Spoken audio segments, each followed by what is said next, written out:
Loose is the operative word, Matthew, when you talk about V8 utes. They've been off, George, for 10 weeks.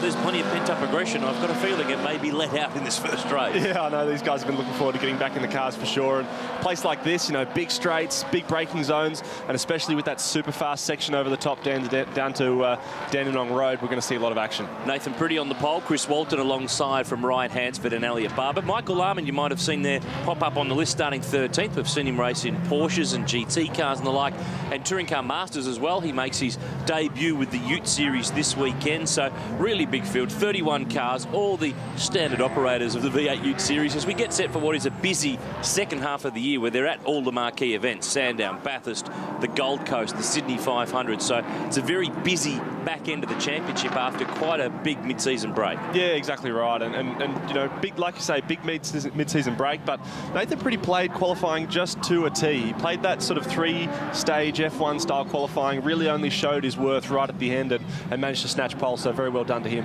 He's on pole for the third time this season in the Milwaukee Tools Commodore. Remember that Ryle Harris in car number 1, the reigning champion, is the points leader, but he starts position 7. He went on a European expedition during the course of the break and proposed to his girlfriend got engaged as well, but he's going to get engaged with 30 crazy ute drivers in a minute here. They'll engage on the rear bumper because he will be starting a bit further back in the pack where he normally sits. Points awarded for qualifying. Here's how it sits. Harris up by 38 points with David Cedars 3rd. Reece McNally's in the game. Gary Baxter is 2. Chris Walton as well. And Elliot Barber's on target for Rookie of the Year award, and it's been announced recently there's a test in either Erebus's Mercedes V8 Supercar or their SLS GT car for the winner of the Rookie of the Year award. Isn't that a great opportunity? And you know, it'd be good to see that go the way of a talented rookie like Elliot.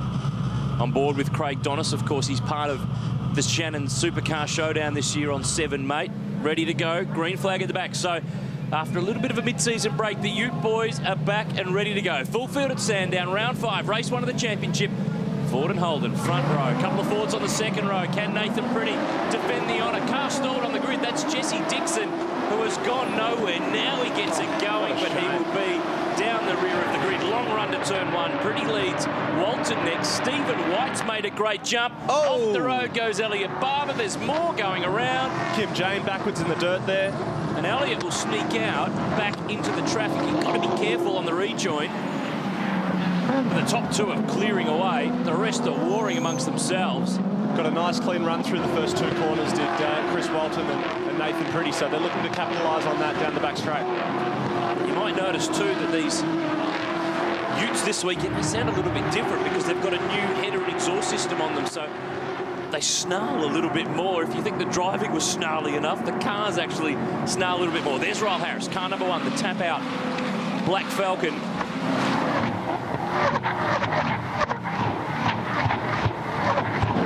First time across the S's, and Harris is muscling down the inside on Gary Baxter, gives the South Australian a little bit of a run off the road. That was actually Elliot Barber. Harris is a little bit further up the road, so we've got Elliot and his teammate Dave Cedars looking to make up some lost spots. They go around the outside of Gary Baxter into the last 2 turns. 7 and 1 look the same. They're both black. They've both got white signage on the bonnets. It's easy to trip over. Have a look at this. Reece McNally trying to get down the inside for a 3-way run. Vintage Ute racing. Yeah, this is good stuff. David Cedars is in the middle, and can the Ford keep up with the Holden Grunt? We've got a lot of bit of side draft going on here. It looks like McNally's going to capitalise and actually take a couple of spots out of this.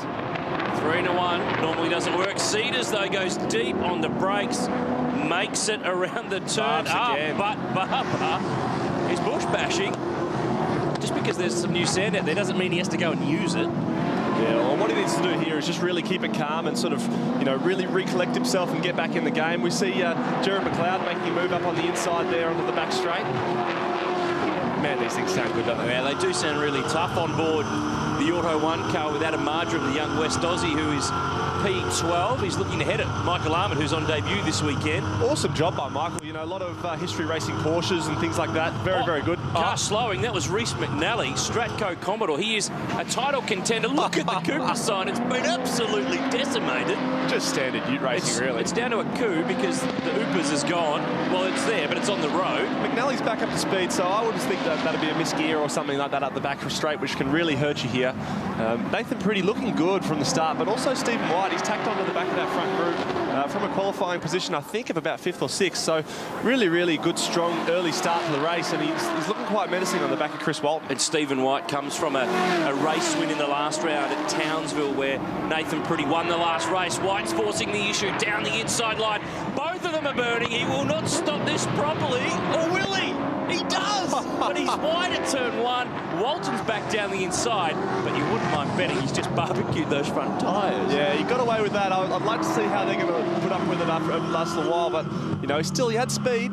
I'm still putting a bet on him to keep maintaining that pressure on Chris throughout the rest of the race. And look who's going with them. Ryan Hansford in the number 6 Ford is just closing on in, of course, the son of the late, great Greg Hansford. It's 25 years since Greg and Alan Moffat won here at Sandown in the ANZ Sierra. On board with Adam Mardrum. Jesse Dixon goes nowhere, and go to the right. Get away from that stalled car. The Rare Spares replay shows it all. I'd like to see what happens up here. You know, there's going to be a lot of action, a lot of cars coming into a small amount of space, lockups everywhere. There goes Elliott off to the through the outside. grass. This is another angle from head on. Just went in by himself too deep. There's Kim Jane got contact with Jeremy Gray.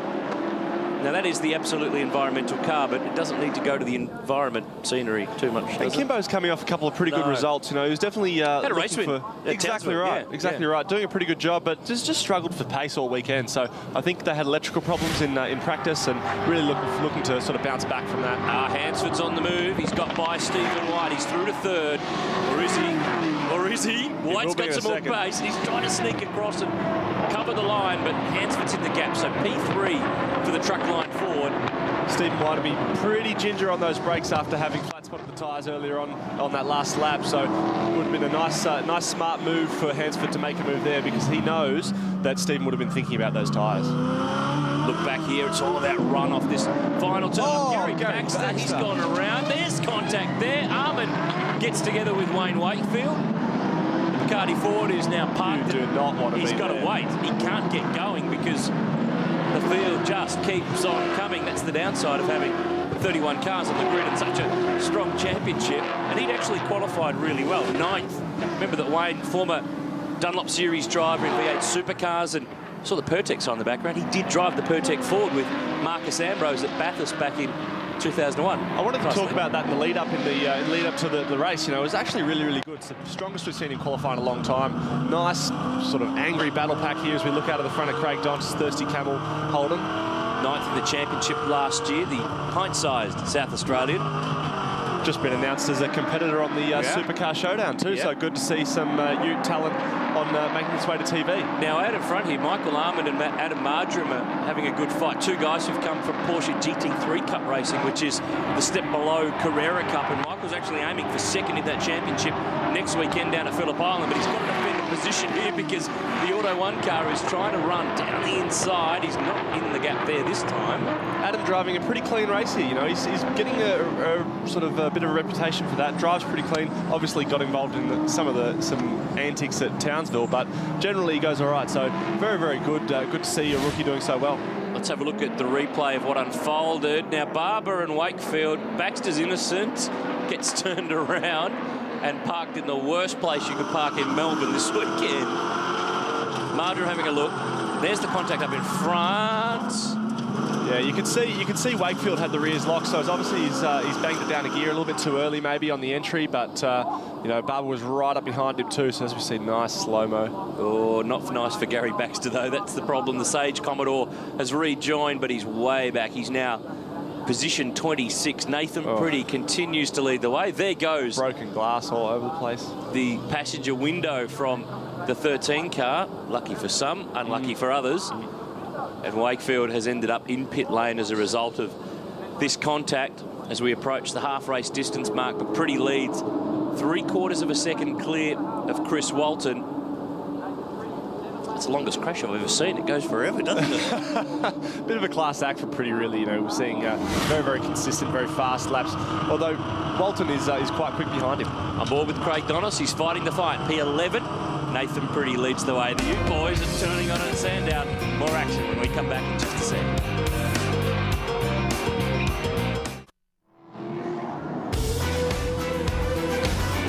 Back at Sandown, and the action continues. The Auto 1 V8 Ute Series, it's round 5. Race 1 here in Melbourne, and there is Ryle Harris. He sits P5. Up front, Chris Walton is a go and a hunting. He's catching Nathan Pretty. He's got the margin down to 0.3 of a second, but the worry for Walton is that Ryan Hansford's going with him as well. Exactly right. Ryan Hansford, while we've been away, has actually set a brand new lap record at this circuit. Actually, he's not the only one, is he?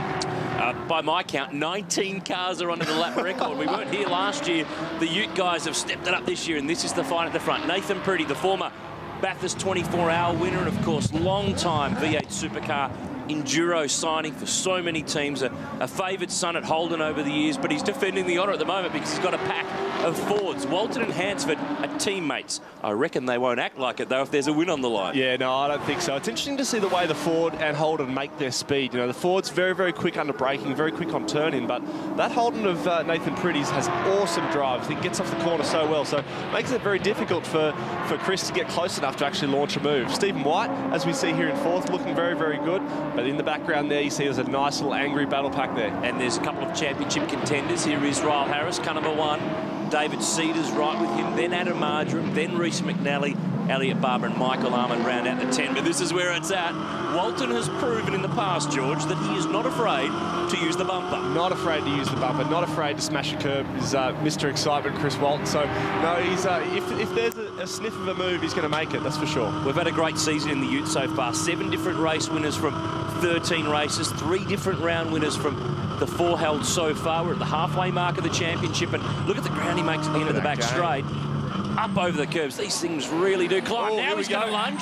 Pretty will have to play this smart. Hansford stands to gain from both of them. He left pretty wide. He got a slow run himself, and now the 2 teammates will fight. But Hansford has got them both. Walton loses speed. Pretty's back to 2nd, and it's all changed around.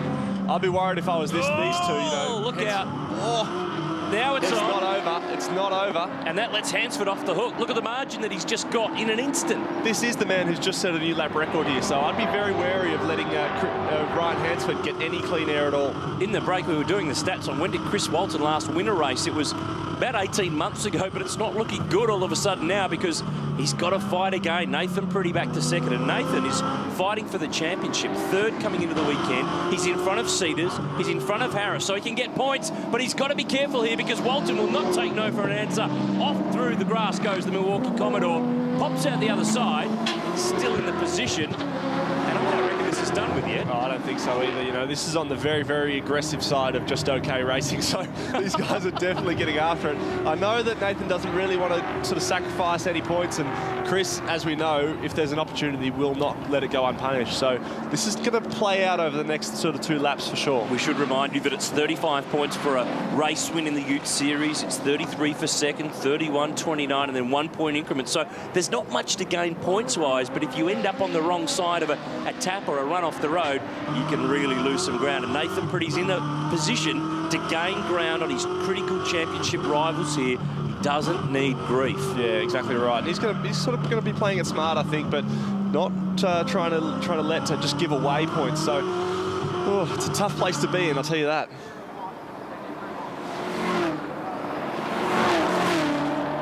Geez, that new exhaust system sounds good. That number's being shown, George, because bad sportsmanship flag has been shown to 68, which is Chris Walton. We're on our last lap here now at Sandown, and Ryan Hansford has won in this series before. Last time was at Darwin halfway through last year. He picked up a race win up there, so he played it perfectly. He let the other 2 box one another in the mouth and then drove straight past them. Well, it's nice. Not often you can say the fastest cars won the race in a V8 race. Sometimes we obviously get big fights happening and all sort of thing, but Ryan has done a fantastic job so far this race, and on his last lap, you know, we've got a lap record in the books, and it's really good to see. Just quickly, you'll be back in action in the Dunlop Series at Bathurst with the iSeek Ford. You ready to rumble? You ready? Cannot wait. That thing, I mean, that Stone Brothers Falcon was Lee Holdsworth's car last year. The thing is an absolute rocket. I can't wait to drive it again. Back on board with Adam Marjoram in the Auto 1 car, looking forward at David Cedars, who's picked up some new backing this weekend from Mindsight Fencing. Stay away from the fencing here at Sandown. There's plenty of it around. Have you seen the wrap he's got in his car? It's pretty cool. Or the old rusty bucket, he calls it. But that thing obviously not shy of showing a bit of pace. Ryan Hansford's done exactly what we expected as soon as he got let loose. And how is this? 25 years ago, his dad, Greg, teamed with Alan Moffat to win Allen's last race on Aussie soil in the Sandown 500. So fast forward 25 years, and Hansford is on top at Sandown again. Ryan Hansford picks up the win from Nathan Pretty.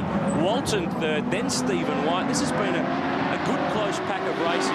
Ryle Harris will emerge in position number 5, but he's lost some points to Nathan Pretty, but he will retain the series lead importantly. We'll bring you another race from the Utes tomorrow, but we got a fair bit of action for our money's worth then. That's exactly right. That's vintage Ute racing. That was a great race. Saw a couple of guys get spun out, which is unfortunate, but also some epic side-by-side battles. We got the mix too. 5 Forwards and 5 Commodores in the top 10 for race 1. Michael Armand rounds out the 10. Not a bad way to make his V8 Ute debut. It has been a big day so far at Sandown.